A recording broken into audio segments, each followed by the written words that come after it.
Good morning, everyone, and welcome to Ask the Voice of Authority, brought to you by Carter Jonas and GLE and London Square Partners. My name is Toby Fox. I'm the Managing Director at 3Fox, the marketing agency for councils. And our job is to keep our network of councils and developers and investors and their influencers and advisors connected. And one of the ways that we do that is by interviewing public sector leaders and senior officers to give our network a deeper understanding of the vision for a place and how it will grow and evolve by hearing from the people shaping that vision and what makes them tick. You can find an archive of over 350 written and recorded interviews at thevoiceofauthority.co.uk. Now, the format of these live interviews is simple. We ask the Voice of Authority 7 questions. And the first 3 will cover their wish list and the challenges they must overcome to deliver that list and the partners that they're seeking to help them with it. And then we're going to ask our Voice of Authority what constitutes good development and who or what has shaped their views on growth and the watershed moments in their life and career that have led them to our screens today. And finally, we're going to ask what they get up to outside of work. What are the interests and passions that drive and motivate them and perhaps shape those ambitions and views? We've been inviting questions from viewers through Twitter and LinkedIn, and we'll be putting a couple of those questions to our Voice of Authority during the session today. And we're delighted that today those questions will be put to the Director for Growth at Barnet Council, Stephen McDonald. Now, Stephen is delivering a £5 billion mixed-use scheme at Brent Cross and 20,000 new homes and associated infrastructure across Barnet Council's vast regeneration programme, 6 estate regeneration schemes, 3 major town centre redevelopments and 4 development projects. One of the leading figures on London's regeneration scene, Stephen was instrumental in delivering Elephant and Castle for Southwark and the Olympics Legacy Programme for Hackney. And he's the founder of Future of London Professional Association, and he led the joint venture between Capita and Barnet Council. I'm skimming the surface of your achievements here, Stephen, but welcome to the Voice of Authority. And let's kick off our conversation by asking you about Barnet specifically and about the 3 things that top your wish list for the borough. Yeah, thanks, Toby, and good morning, and good morning to the viewers. And I find it a somewhat intimidating opportunity when you're billed as the voice of authority. So I better sound like one, haven't I? I have been doing versions of this job for 15 or more years. So Barnet, just for the benefit of those who aren't so familiar with my borough, that's why I'm positioned within the front of a map of the borough here. It hangs off the sort of 2 arms of the Northern Line, so sort of like a bit of a washing line between Chipping, Barnet and Edgware. And even though most people that are familiar with Barnet think of it as a sort of leafy suburban location, like any part of London, and that's one of the strengths of London, is the diversity of the place. We also have areas of deprivation. So the greatest challenge for me in this role, and I've been doing versions of this role now for a decade, is to get away some of the estate regeneration that's desperately needed.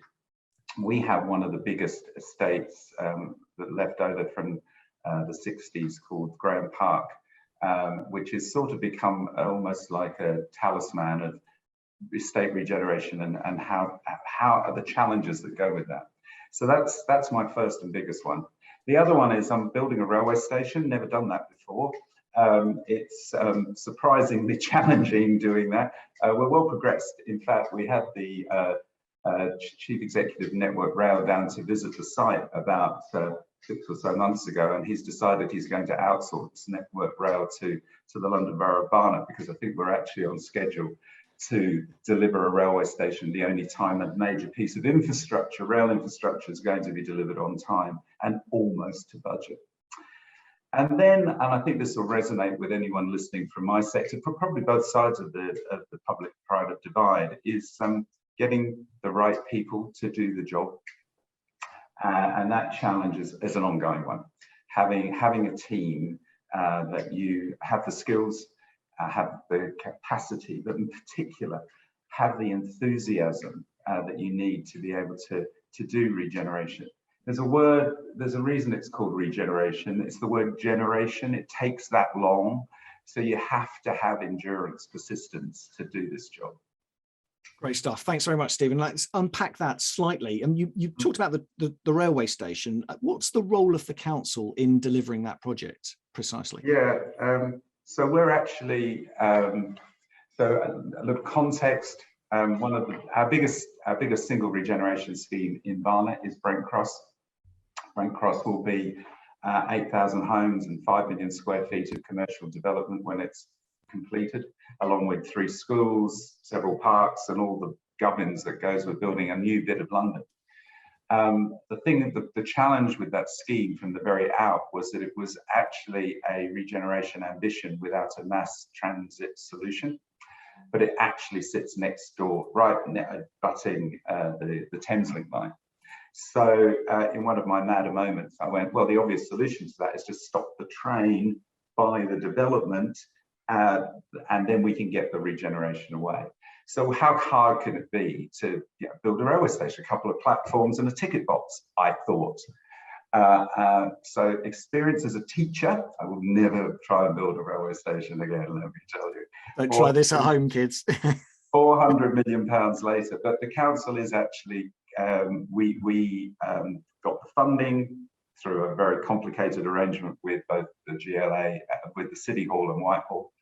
And then we commissioned, there's 3 separate parcels of activity. So we have a team of up to 50 people who manage all of that, and they ultimately report through to me. And what does obviously it's people like Volkers who are actually doing the on-track development. You'll Sure. be reassured to hear. Not a bunch of municipalists. What does the station unlock for you once it's delivered?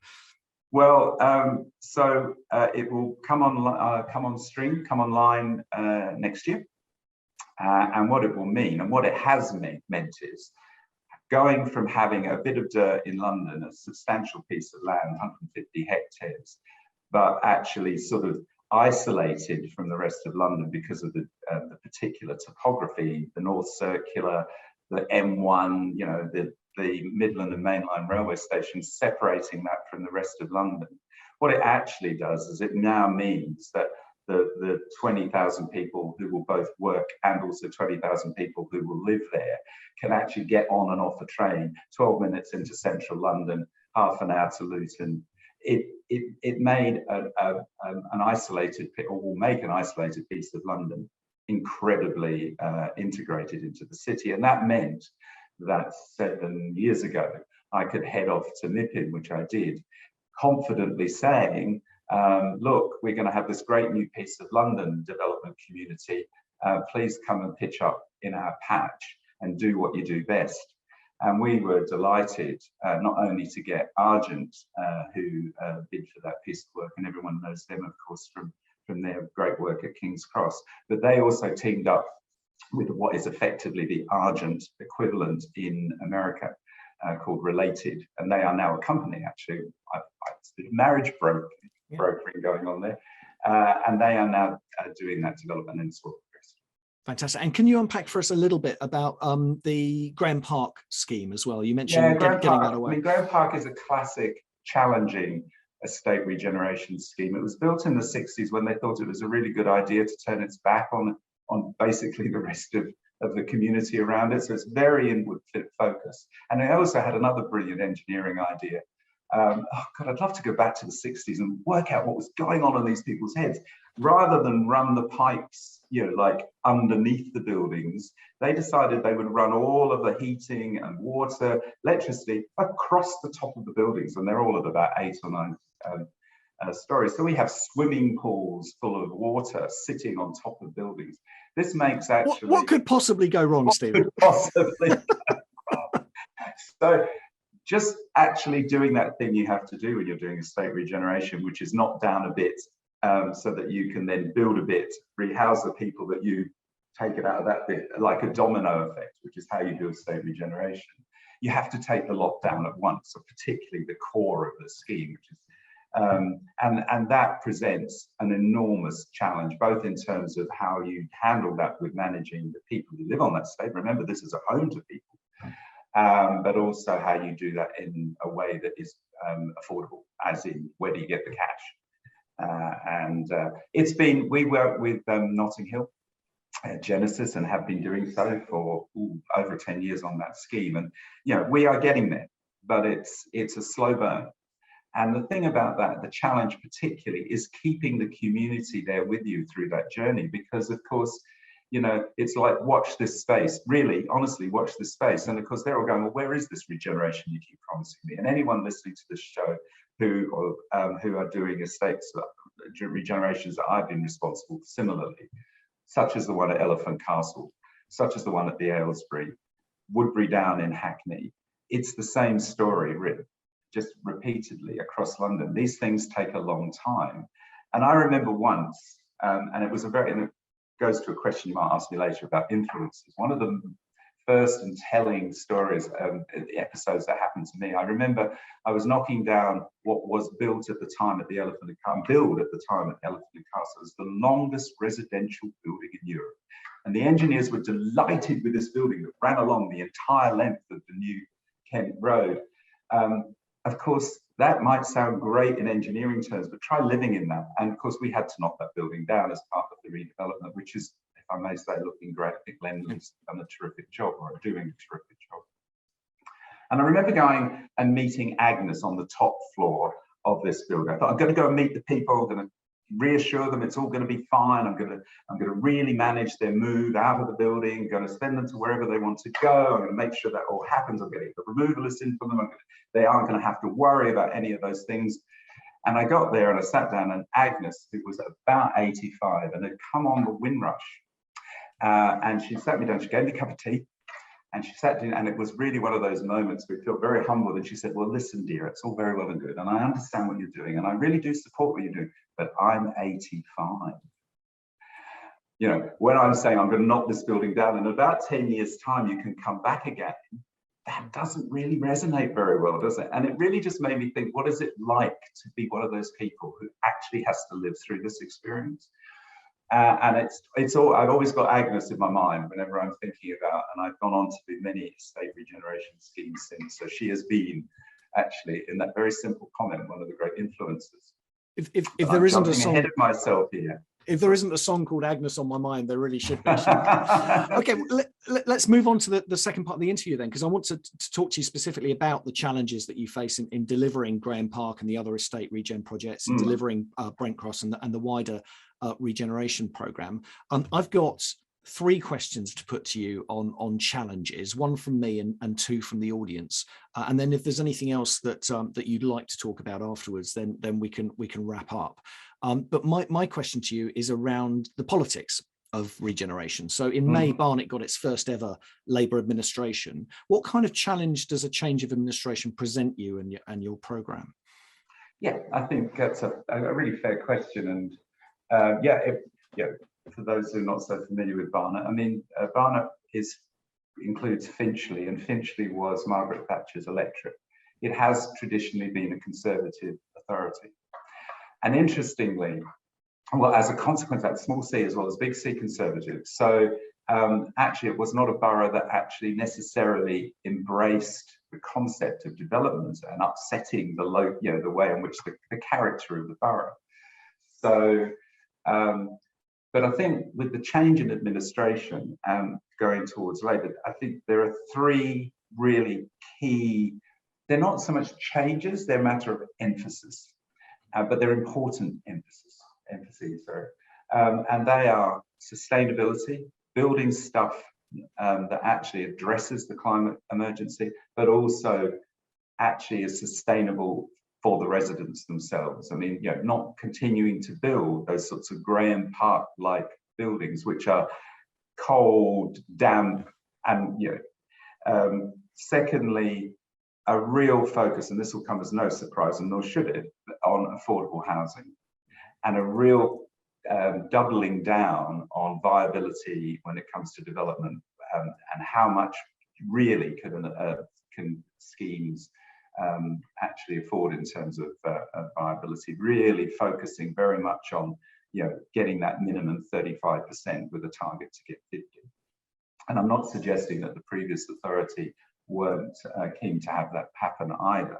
But I do that point about doubling down on that, to the point where we are actually now retaining in our planning authority, for which I'm also responsible, a specialist who just looks at viability, because it's not a skill set that planners typically have. It's about numbers. It's not about design codes. And then the other one, which has, this, you might have heard of the term, the Suburb Wars. There's a real anxiety about people living in the outer burbs, about the change of character. And so the way that's been sort of shorthanded with the new administration is no more tall buildings.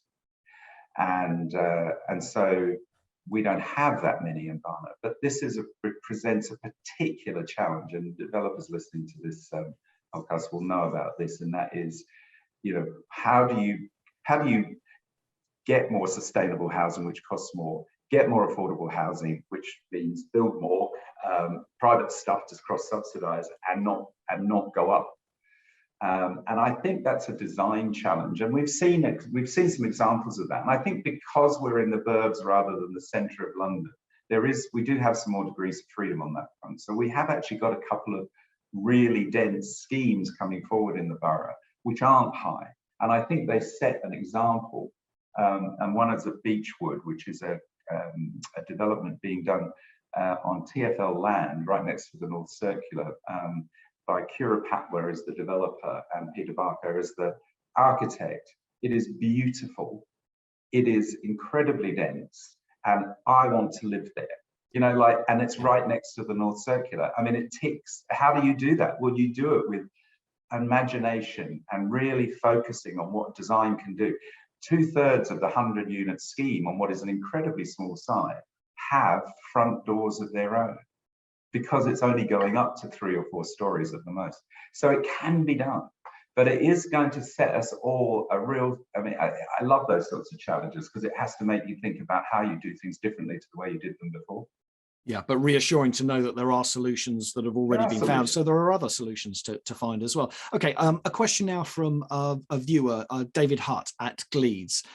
He's asking about community engagement and an interesting aspect of it. So most community engagement talks or engages with existing local stakeholders. How do you engage with future homeowners who by their very nature live elsewhere? You warned me, Toby, that this one was coming. And the reason I agreed to you asking me this question, I don't know the answer, but I just think it's such a great question. So congratulations to the person who put it forward. And I'm going to posit some responses to that, more in terms of elaborating the question rather than giving you an answer. But the thing is, when you're working, as I do, and my colleagues in local, we are trying to balance the pressures of the existing community and the development pressures on the borough.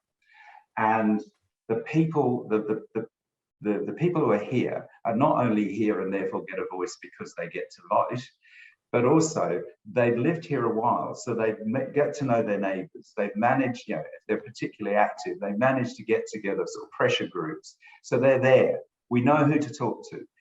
We know who to persuade or to avoid sometimes. And believe me, you know, I got the scars. You want to see them? But it really matters to me that we are building homes for people who aren't necessarily being articulate. So one way we deal with this, it's not a great solution, but it's part of the solution set, is first of all to impress upon the people who are opposing development that, look, the reason you like this place is because, you know, one, you obviously get to live here, but also you've been able to raise your family here, have your family, bring you up. Your kids can't afford to live in the borough anymore. House prices have got to a point now where basically young first home buyers have got to go somewhere else. Yeah. Do you want that? So that puts the challenge back to those people. But also, we're really, really keen in the developments, and we're doing a lot of development, you know, like, despite it's all been a bit under the radar under the previous regime, but we do big developments. I think we're the 2nd or 3rd biggest developing borough in London, and puts us in the top 10 in the country, and is actually getting the stats on who's buying the flats. really powerful. So we have one of our developments, West Hendon, which is will be 2,500 units when it's finished. It's a state regeneration. It's a quadrupling of density against the 600 flats originally. There'll be 2,400 when we're finished. Nice, really handsome scheme. 2/3 of the people who are buying those flats are first home buyers whose previous domicile was in the borough. Okay, they're Barnet people.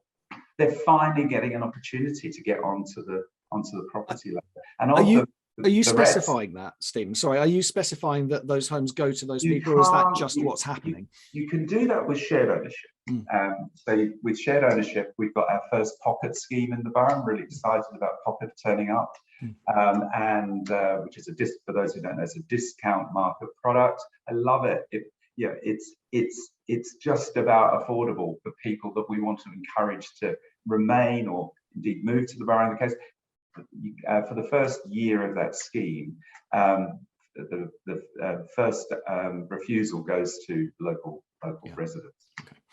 Again, need to be first home buyers, and typically tend to be those sorts of people like librarians and museum curators and all those great people that make London the great place it is, but don't have an opportunity to get into the housing market themselves because they're precluded from social housing because they're earning a bit too much money, but not that much money. And they're precluded from home ownership because they don't earn enough money to be able to afford to buy stuff. And it's a great product. So we're encouraging those kinds of products in the market and then getting those stats. But with private stuff, you can only, you can't prescribe that.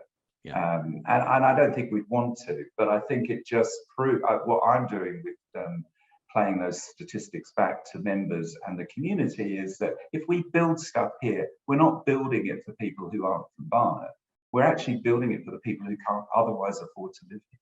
And I think that's a really strong. So I've skirted around the question. That's a good response though. It's interesting stuff. And we've got another question coming up. We're going to invite Les Carter from Wilmot Dixon to the screen to ask his question, and it plays into one of the three sort of manifesto pledges, if you like, or three responses to the new administration that you mentioned around sustainability in particular. And the sort of more general circumstances in which you're operating. So we just wait a second for Les to join us on the screen. Thanks, Toby, and hello, Stephen. With the changing attitudes at the moment relating to sustainability and the drive towards net zero and the rising cost of energy, do you think this is going to change the plans for what is done and how it is done in development terms? Thanks for the question, Les. Thanks for that tough one. So the answer has to be yes, obviously. And let me just reflect on. I think there are in two ways. So quite obviously, we take very seriously here in Barnet, and I think there's only one borough left in London that hasn't declared a climate emergency. If we are genuinely serious about trying to solve the problem of the things that we saw last week in this city, where we got to 40 in 2022, when we didn't even think we were going to get there until 2050, we have to do something about the housing stock. Now, the stock, as you know, is about 3 million odd homes in London. The flow is maybe 100, 200,000. But so it's not going to transform things overnight. But if we aren't dealing with that issue with the new stuff we're building right here, right now, you could argue we're doomed. So I think it's really important that we don't just go BREEAM excellent. I think in the borough, we're now looking at how can we go beyond that level? What can we do with our own stock when we build it, because we do build our own, and how can we encourage developers to go the extra yards? However, we all know that costs more money, and I think in this instance we can genuinely say that. Whereas I argue when developers push back at me about getting design standards up, I go, I don't think good design necessarily needs expensive; it just needs imagination. But air source heat pumps and all of that paraphernalia just costs more money. So I think we need to recognise that. But we also, of course, want more affordable housing. I'm just using that as an example, and also that I made a point about density. there is going to need to be a really informed judgment call made about scheme by scheme. I don't think this needs to be a big policy thing. I think it just needs intelligence to sit down and look at schemes on a case-by-case basis and generally work between the authority and the developer to make that judgment call about there is only so much money to go around here. How are we going to apply it to get the sorts of social outcomes we want, which is both sustainability but also affordability. So I don't have an answer, but I do think it needs to be a open and honest dialogue. Les? Well, I was thinking particularly where you've got direct relevance, Stephen. Do you think, I mean, if we build now and we're not building to a net zero standard, all we're doing is creating yet more stuff that's going to be retrofitted down the line. And actually we'll have a bigger budget than it would do to put it in now. Yeah, and that's what I was referencing. We need to go beyond BREEAM. I think we do need to build houses that are actually meeting the net zero, and that's absolutely the commitment of the authority building its own stock. And we're building, you know, on our own, under our own theme, working with partners, 20,000 homes at various levels, you know, in the development cycle. So we have some of that is already in process. Some of it is we missed the boat on that, but the stuff that's coming forward in the future will absolutely be carbon neutral. We made that commitment. So can I just drop a supplementary question there then? So taking what Les says for, it's not just sustainability, is it? There are wider pressures on costs at the moment on development. You're building 20,000 homes, Stephen. Does there come a point in that build cycle where it just becomes too expensive to build and you pause and wait for circumstances to change? I think that's a really, it's a shame we can't have a debate on that. Maybe we should. Maybe that's a session, a voice of authority panel discussion. I don't think it's just local authorities. I think it's the development industry itself. We know, for example, that Barclays have said they're not going to start any new schemes, for example. I've asked other developers what their position is in regards to, you know, this blowout in costs that we're seeing in terms of inflation. And obviously, yeah, we'd like to think that if ultimately supply eases off, that would ease off prices. Do we stop? I think that's the answer is we probably slow up, but we won't stop for two reasons. I don't think the private sector can afford to stop because developers do development. And if they don't do development, they don't have a business. And they also have a supply chain. So I was having a conversation, no names mentioned, with the chief executive, a very well-known and very respected builder and developer in London only about a month or so ago. And they're saying we recognise the pressures we're under, but we also have a supply chain to maintain. So yeah, we could stop. But if we stop now, don't start up for 6 months or a year's time, there might not be anything to start up with. So I do think that, and I don't want to teach developers how to do their business, but I do think that we need to take a longer term view. Within a local government context, we're going to end up doing less because we won't have as much money, but we have to keep building. We have to build affordable housing in this borough because we have a responsibility to do that. One of the if I had, I think you are going to go on my wish list. Can I jump ahead? So one of the things that we struggle with in the boroughs, we've got our own development program. It's not very big. We're building about 300 units or so a year on our own account. The rest that we do with partners. And the thing is, we want to build affordable housing that is genuinely affordable. So people can actually, people who are on average or lower wages can actually afford to rent in the borough. So we want to build them houses. And so the issue for us is that subsidy has gone up a bit, but it's not gone up as much as costs have gone up. And we tell the City Hall that, and they kind of go, well, you've got to build, and not only have you got to build it because you're only going to get the same amount of subsidy. Oh, and by the way, it's all got to be spent by a week next Wednesday. And every local authority in London will tell you that's a version of that story, and that is one of the major constraints on us being able to do more development in the boroughs. One, being absolutely more realistic about levels of subsidy per unit. And secondly, please stop making us having to spend it by March next year. You can't build stuff that quickly. Fantastic, Stephen. Thank you. Les, last word to you, and we'll move on. Well, I just think it's interesting in the housing market globally. If you compare it with cars, we don't all buy the cheapest car we can get. We often buy a more expensive one that's got a better quality and is probably cheaper to run. Why doesn't that apply in the housing market as well? Yeah, I think that's a really sensible point. And also, well, I could take that point on. This is why I love Pocket, for example. I sound like I'm doing product placement. Sorry, because also let's not all just keep building things to a certain standard size. You know, we'd all like to drive a Mercedes Benz, but we can, most of us can only afford a Mini. You know, we need to be much more flexible in the way in which we approach the housing crisis, and much more thoughtful and considered about how we address the sustainability and the climate emergency. I think we're in violence agreement. Thank you, Stephen. Thank you, Les, for joining us and putting your question to our voice of authority. And we're going to move on now to the next part of the interview, which is around partnerships. So, Stephen, what kind of partners do you seek to help you deliver your wish list, and what kind of values are you looking to share with those organisations? Yeah, thank you. We're very fortunate in Barnet to have developed. We work with at least 10 partner organisations, development partners, and so consequently I'm going to mention a couple, and therefore that's really going to annoy the ones I don't mention. Okay, we love you all, okay, but we love you in different ways.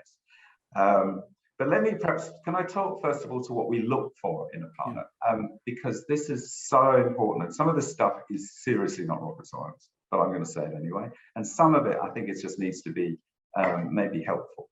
So we talk a lot about trust, and that's the sort of standard answer. Well, the reason we talk about trust, and because it's a standard answer, because it matters. Because, and I know other people, this is not a news point, but it's worth reiterating. Doesn't matter how good the contract is, the contract will not cover every exigency. There will be an issue. It probably will pop up 5 minutes after the contract's written that will not be dealt with by that contract. And if you do not have a decent relationship that you've worked out with your partners, then you are going to fall at the first level. I'll give you a really sort of opposite example. I'm just starting on a new scheme with a development company that's never worked in this borough before, and we don't know each other. So we're kind of like two dogs sniffing each other out. And one of the things they did yesterday, which was a really impressive thing to do, very simple thing, let's go to lunch. Let's go to lunch without an agenda. Let's just get to know each other. And they brought along the lead member for regeneration in the borough as well. What a great thing to do. Simple. Got to be cooperative. It is got to be a cooperation between the two parties. It is. There is a tendency in the development community, with respect, to treat us as simple municipalists. And I understand we don't know what you do because we don't do development for a living, but we do know a thing or two. Yeah. And we certainly know certain things better than you. We know the community much better than you. So we know what the touch points are.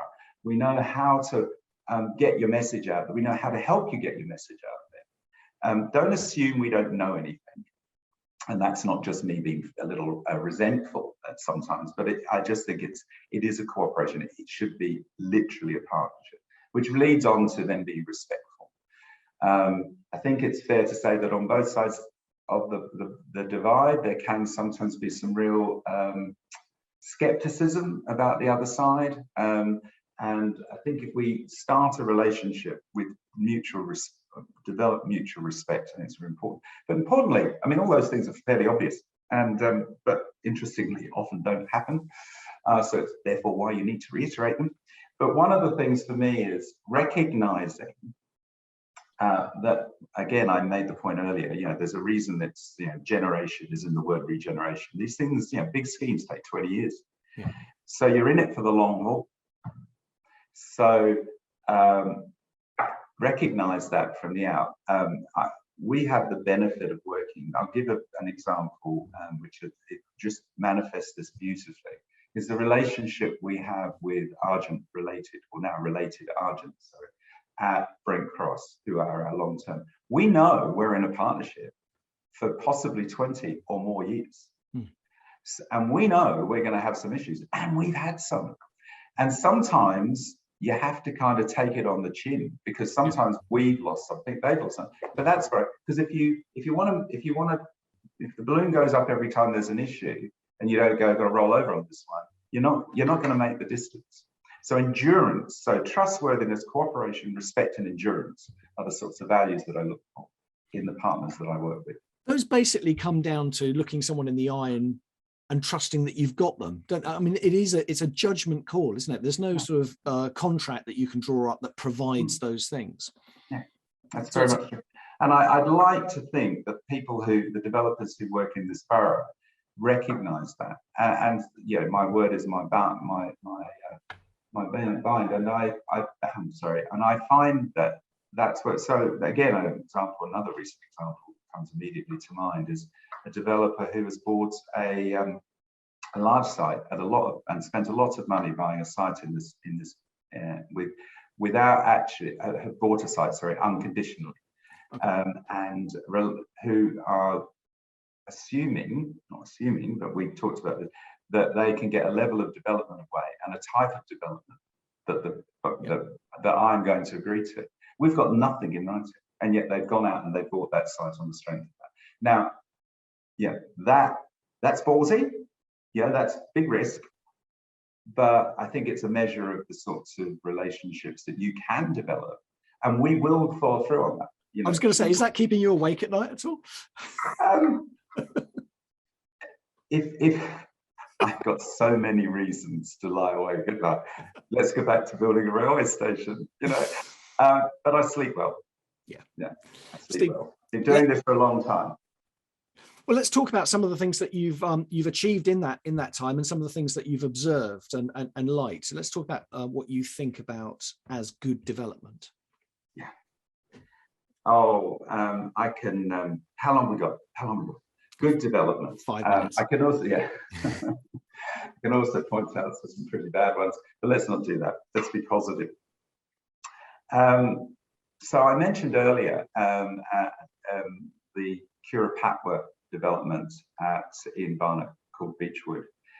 I love it. I love it because it's, as I said, for the reasons that I mentioned earlier, it's dense. It provides a degree of development that you need to support the level of affordable housing and all those UBU things we want, but actually looks good, and actually the community love it because it nestles in the neighbourhood. We love them so much. If they're listening in, this is another product placement. We've actually retained Cura Patworth and Peter Barker to build on our own land a similar scheme. I'm so excited by that. So look up Beechwood, Google it now. We've actually had Ballymore turn up on our patch for the first time. And that's an interesting, I hope they don't mind me mentioning, but again, that's that whole thing about, goes back to values. We didn't know each other, so we kind of been working out how we work together, and they're not working on my land, but they're doing a big development in the borough. And they did something really simple. They took us off to see some of their stuff. And I really, really like Royal Wharf. And I love it because that's their big scheme out near the Thames Barrier. And why I love it so much, it's got some great design features, but actually it's got streets. It's got streets. It's really lovely. You just walk along, there's a street. It's got like townhouses. It looks a bit like a modern interpretation of what London was built like in the 18th century, in the 19th century. And it's just simple stuff, like it's not hard. I would be so boring if I mentioned, we all love King's Cross, but we all love, there's a reason that I could actually, not only do I love King's Cross, but we're getting the developers to do a version of that for us in Barnet. But here's one that will maybe surprise you, but I was down recently looking at a scheme that Notting Hill are building with Hill, Notting Hill are developers, Hill are the builder, on the Aylesbury estate in Southwark. And they were good enough to take me on a guided tour, only because I kept nagging them to do so, because I actually live opposite the estate. And I've been looking out my front window for the last couple of years, watching this thing go up and going, when are you bloody well going to get this thing finished? And they said, look, there's been issues, it's been locked down. Why don't we take you round and show you what we're doing just to keep you quiet? And they took me around the scheme. And you know what? It was such a masterclass in the simple thing of, get the build quality right. It doesn't have to be great. It doesn't have to be iconic buildings. It doesn't have to be these landmark buildings. You know what architects are like, they believe it. You know, it just is beautifully built with just simple detailing that just goes, oh yeah. Just your eyes rest on it in a way that you go, yeah, this is gonna stand the test of time. It's almost like you're just looking for an indicator that somebody cared about it. Yeah, really perfectly said. Yeah, that care that goes, it doesn't take any more money or, and really doesn't take more effort. It's just care. You mentioned that there were schemes that you would point out as bad development, Stephen, and I can't let you go without asking. Oh no! Come on, you can't, because that means name and shame. All right, my most hated scheme in London, that will be a good test when all right, Imperial Wharf. Okay. And the reason for that is, and in a way it's not the developer's fault, it's what happens when you go, right, developer, I want you to get me 35% affordable, I want lots of open, public space, I want a new railway station, and I don't want to, and make it all work. And so the only way you can make that equation work is you just throw density at it. And so there is this incredibly overdense scheme, actually not in the center of a town, but sort of on the fringes of, because the maths didn't work, because somebody didn't go, hang on a minute here, which just goes back, if I can just go back to an earlier point, which I gave a less than full answer to Les's challenge. It's that, please apply intelligence. Don't just apply, the computer says, go, hang on a minute here. Yes, we do need a railway station at Imperial Wharf, like we needed one at Brent Cross, but then recognize that that's actually going to have an impact on what else you can do in terms of Section 106. Great stuff. Oh, and now I feel bad, because if anyone from Barclays listening to me, they'll think I've bad-mouthed them, but I do think it was actually just being, as I said, an application of the rules, and that's what you get if you don't think cleverly about what you're doing. Thank you, Stephen. Thanks for being so candid. Right. Let's talk about we've got some really interesting views on growth and development from you. Let's talk about how those were formed. Who or what were the influences on your outlook on growth and development and housing, and what makes good places? I remember very early on in this, when I first sort of was learning my stripes in this business, I started doing regeneration in Australia. And I remember my boss at the time said, right, I'd never done regeneration. We were the first regeneration scheme. It was on the edge of town in a really rough part of my home city. And we'd been working away in the office. We'd been running the numbers. My background is finance, so I'm the numbers. One day, just then comes into the office, centre of town. He says, right, got to go. We're going out. Let's have a look at the estate. And I went, we're going to this estate. Really? I've never been there in my life. Total no-go zone. And which city is this, Stephen? Adelaide. Adelaide's my hometown. Yep. And we got out there, a bunch of suits, got out of this car in the middle of this estate. We're just asking for trouble. And he just turned to me and he just said something so simple, which has stuck with me ever since, is you gotta see what you do. You can't do placemaking from your desk. And, it's just stuck with me. So one of the downsides of, for me, the reason I didn't like lockdown wasn't because, I was sort of, I like to, mix with people. It's just we couldn't get out and really get in and to see the things we're doing. So great moment for me last week was, a number of my staff, at least a dozen or more, we just went out and we walked a patch of our turf together. And just that dynamic alone, we came back with at least 2 development ideas, solved a couple of community issues, and felt really animated because we'd been out, we'd seen what we do. The other,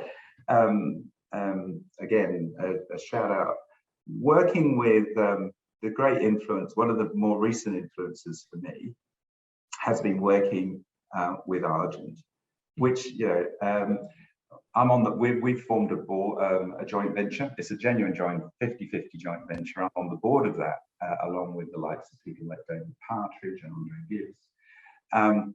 But also the wider team, both actually at Argent and related. It's a master. Every time we meet, we have a workshop, we regularly workshop. It's a masterclass in how to do placemaking. I mean, it is and do you know how they come at that? It's really, I hope they don't mind me saying this in public. They have people who are experts. They bring a lot of expertise to the table, but they recognize that placemaking is a dynamic process. So you don't just do a master plan and then go, right, we're going to build that. It's a constantly iterative, evolving process. So we're revisiting stuff that we thought we'd put to bed, I thought we'd put to bed 5 years ago. They're going, oh no, yeah, that was then. Now things have moved on. It's a constant, and when you look at somewhere like King's Cross, they don't just stop also when they build it. They keep then curating it and thinking about how you bring that to life. So I found that an incredibly, very influential in my own experience. And finally, I've benefited enormously over the years from being a mentor. So some of my influences have come very much from the people that I've had the benefit of mentoring, and it's meant to be sage like eminence grise, giving the benefit of my experience, but actually talking to young people in regeneration through Future of London, through my own staff, has just, to me, just constantly reanimates me and also reminds me that this should not be an old man's game. We're building the future, so let's talk to the people who are going to be living in the future, and they are the young people who are coming through our organisation. So the many influences. And that allows you to sort of revisit again that idea that regeneration is dynamic. It's a process that's constantly changing. Can I play back to you then one of the big challenges you face, which is around resourcing and getting the people into the organisation to deliver those schemes. That need to constantly revisit plans, that must put a real extra pressure on those resources if the people are constantly changing. How do you have really dynamic plans and a really dynamic workforce at the same time? Does that not cause problems? Or do you not have a really dynamic workforce in the sense that you don't have churn? Well, first of all, let me turn that whole point you've just made around. Mm-hmm. So first of all, I think having a dynamic workforce, we do have people cycling through. So Public Practice, for example, is an organisation, those of you might know it, where you bring people in from the private sector to do a year. We've used Public Practice. We bring people in. That's been great. That's just been really energizing. It's brought a different skill set in. And then they go, or they don't, and that's a choice. But at least we've had the benefit of them. We got them. Better to have loved and lost than not to have loved at all. But also that whole revisiting stuff could be seen as, well, why did I waste my time the first time round? Mm-hmm. Or it could be, you then become part of this dynamic process because, of course, it goes back to those values that I was talking about. You can't do this in a vacuum. You do that in the context of the trustworthy, cooperation, respect, and endurance. If you keep those four things in mind, they go, right, yeah, we're just going to revisit this, and we're going to revisit it together. I hope none of my planning colleagues are listening to this. I am their boss, but planners are the ones who find that hardest. Young regeneration professionals generally get it. I think there is something about planning because it is a rule-bound system. So, but again, the thing is, if you see the benefits of that system, then and that's what I love, and my head of planning has been great about bringing his team on to actually understand that they're part of that process as well. I think is just we're all part of that sort of let's think about what we could do here. Rather than saying, oh, well, the rules say this. So that's very much part of the credo of the way in which I run regeneration and development in Barnet. But so one of the ways that I think I'm fortunate in having a great, talented team is because that dynamism that I've just described is really attractive. You want to be part of that. So, I can't pay private sector salaries, and I can't promote everyone. I've got some really talented people who are not actually. They would be probably at a higher level in a different organisation. But there's something going on here, and you want to be part of it. And I really try and generate that feeling of excitement, so that you want to be a part of it. And then the time will come when you've had all that experience, and you've developed it here. We're part of a greater community in London. One of the reasons I was one of the founders of Future of London is I really, really genuinely believe that we shouldn't just all be stuck within our red lines of the borough boundaries. We have a responsibility. This is a great city, and we're the people who are going to make it better. And we're only going to make it better if we work together. So I have a real credo as well about making sure that we're part of have a bigger view of the world. Great Shut stuff. me up. Thank you, Stephen. I know it's fantastic stuff. And we've been talking a bit about younger planners, younger regeneration professionals. What about your own path into the profession? What were the watershed moments that sort of led you here today? Oh dear, watershed moment. Well, it's quite fashionable at the moment, what with the Prime Minister selection process going on, of sort of, showing off your humble roots, right? So we all, humble roots are very fashionable at the moment. So let me do mine.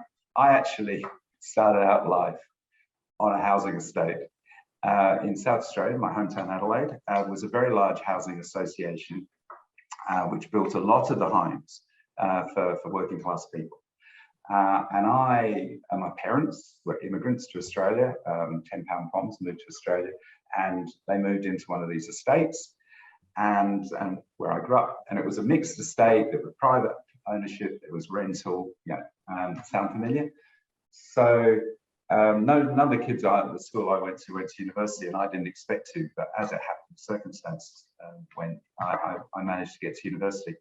And I just wanted to do housing, because I just thought I had such a great upbringing. I had such a great, that inspired business of providing affordable housing for working class people was absolutely my motivation for what I wanted to do when I went to university. So I did economics, did housing economics, and one thing led to another. And when I finished university, I ended up working for a housing association in Australia, and it went from there. And what about the jump to England? What? Oh, I came on a holiday to Europe and met a local. What a mistake. And we were supposed to be moving back to Australia. And I said, well, I tell you what, while you get your work permit, why don't we just do a bit of work holiday? I'll have a working holiday in London all together. And that was 24 years ago. It was only meant to be 2 years. It's a holiday romance. It really was. Yeah, either that or inertia. No, seriously. The things you end up doing. My job is regenerating London. There isn't a demand for that in Australia. So no. And I love this city. I just think, what a great place to ply your trade. Have there been moments where you thought of repatriating? I have thoughts of repatriating, yes. I do actually still own a small, tiny piece of Australia that one day I will actually live in. But that will be the day I retire, I imagine. Think about regeneration, you have to. So I've been at Barnet now 10 years, and a lot of the stuff that I took over or kicked off is finally coming to fruition. I'm really enjoying watching that happen and being part of it. So I'm not planning to go anywhere soon. If you could, what about the opposite of watersheds then? If there was something you could go back in your career and change, what would it be? Oh, I took because of that move to Britain, and I thought it was a working holiday. I took 12 years. No, it wasn't that long. About 8 years, sorry. 8 years out just doing consulting. Although having said that, and I did work for various companies like PwC, PA Consulting, and Deloitte, and oh no, that was a perfectly great experience. But I wish I'd used those 8 years. I just wish I'd had longer to do the job I'm doing. Yeah, because the thing is, you do end up one day having to hang up the shingle. And I just think I would have got into the London regeneration business sooner than I would have. But yeah, that's a minor thing because I got great experience doing something else. So one should never regret anything, really, because what's the point? Another reason you won't sleep at night. Yeah. Okay, and on that note, we'll move on to the final part of the interview, Stephen. You'll be relieved to hear at this stage. So, okay, I want to know about what you do when you're not working, what your interests and hobbies are, and how those perhaps shape and influence the way that you do work. Yeah, I mean, I do the things that people like me do, men of a certain age. Toby, cycling, although I refuse to do the cycle to admit him. I'm a great keen walker and do lots of that. But I think the thing that most people find somewhat surprising is I can't believe I'm going to admit this in public, but I do. I have a penchant for doing woodworking. So I've done a lot of carpentry, and I've made furniture, and I've renovated houses. And the reason I do it is because I never thought I could. So I taught myself I went to night school and did all that. But it just gives me an angle on how it feels to make things in our industry. Even though my skills are somewhat limited, I would not dare to compare myself to the professionals. But it just gives me a benefit of understanding of what it takes to make something that is in the building industry. It just gives me a heightened regard and respect for the trades that work in our industry. What are you most proud of making? Oh God, I made quite a few things. I basically made the kitchen, and I did all the carpentry and all that, most of it in the kitchen. God, don't ask me. It's embarrassing. People are going to come around now and go, "What, you made that? Oh, I can see why." No, they won't. They'll come around and look at it and say, "My God, you made that. You're so creative." So no, that's my secret pleasure. And what would you most like to make? So what's next? What's on the bucket list in terms of? I've got a bucket. I mentioned a small, tiny piece of real estate in Australia, which is a sort of holiday home that needs a lot of work, and I'm going to completely renovate and restore. And I've got this idea that I'm going to take, because it's not right. It's got fabulous views of the sea. That's right on the beach. To actually make the furniture out of driftwood, so that's my big retirement project. So you're going to turn up in Australia, in Adelaide, presumably, with a saw with a saw and a hammer. Yeah. It takes a little bit more than that. Clearly, Toby, you don't do carpentry as a hobby. No, a little bit. You don't use a hammer for a start, right? Well, for nails, presumably. But like you, I'm certainly in awe of anybody that could create stuff that create a chair that you can actually sit in that's comfortable just out of pieces of wood that otherwise bear no relation to a chair. It's an awesome process. Yeah. I can't let you go without talking about your refusal to cycle to MIPIM. So what's that all about? So you cycle a lot, but you don't want to cycle long distances? For me, cycling it shouldn't be a competition. It should be a pleasure. So I cycle. If I get more than 10 miles an hour, I'm getting giddy. Like, this is too fast for me. I don't feel the need to do it quickly. I just love the experience. The same with walking, but just being in nature. So in September, a bunch of friends and I are getting to the top of the highest points in Portugal, because it's easier going downhill than uphill, and cycling down for a week to Porto. And I'm really looking forward to that. I get a little bit of exercise, but I'll actually be we're doing it through trails on national parks and things. And I just think it's going to be a fantastic experience. And I've just come from doing the coast to coast walk from Cumbria to Yorkshire. It's the sort of thing that I love. I just, I spend my job is very urban. Yeah. So I want my leisure to be very sort of rural. How does your cycling activity, how does that play into the way that you look at developments? You know, is it a primary concern for you, that the kind of permeability and that ability to walk, active travel? Absolutely. Yeah. No, I hadn't actually thought of that, thanks, Toby. But yeah, I do think of that.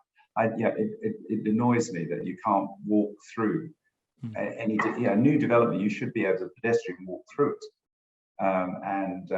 You think about a lot of the stuff that we built in the past. You have to walk around it. I've never had no scheme that I've been responsible for will that ever be the case. And final point on this, I guess, what was your experience? How did you experience the LTN, the low traffic neighbourhoods conflicts of lockdown and post lockdown? Well, we didn't have them in Barnet, so we didn't have a conflict. But of course, trying to get something equivalent in Barnet was actually a real political issue. And I live in Southwark, actually I live in an area which had quite a few of them implemented. And because I'm a pedestrian and cyclist, I love them. It's because I don't own a car. So is that something that will change, though, do you think, with the new administration and very your much own so. ambitions? It's already changing. Yeah, I'm also responsible for sustainability in the borough, and we're already revisiting all of that. Absolutely. Fantastic. I don't think we'll be calling them low traffic neighbourhoods, though, because I think that's just got bad brand. We'll call them something else, but yeah, it's the same. Happy neighbourhoods, nice places. Nice places, yeah. Great stuff. On that note, Stephen, we better end the interview and let you get back to directing growth. So please accept my warmest thanks for taking part in our live interview. You as our voice of authority, the Director for Growth at Barnet Council, Stephen McDonald. And as the virtual applause rings out across the internet, I'll take time to thank you, viewers, for sparing your time to tune in and learn about the man helping to shape the vision for Barnet. We're going to be back in a couple of weeks on August the 9th with Councillor Jeff Barraclough, who's Cabinet Member for Planning and Economic Development at the City of Westminster. And details for the registration for that should be in the chat now. And we're also back with Site Match, which is coming up on September the 8th, where councils and developers meet in person to discover opportunities to create and build relationships. And that's at the Shard, September the 8th. Details again going into the chat. So until then, from our Voice of Authority, Stephen McDonald, from Carter Jonas, from GLE and from London Square Partners, and from me and from everyone at 3 Fox, good afternoon.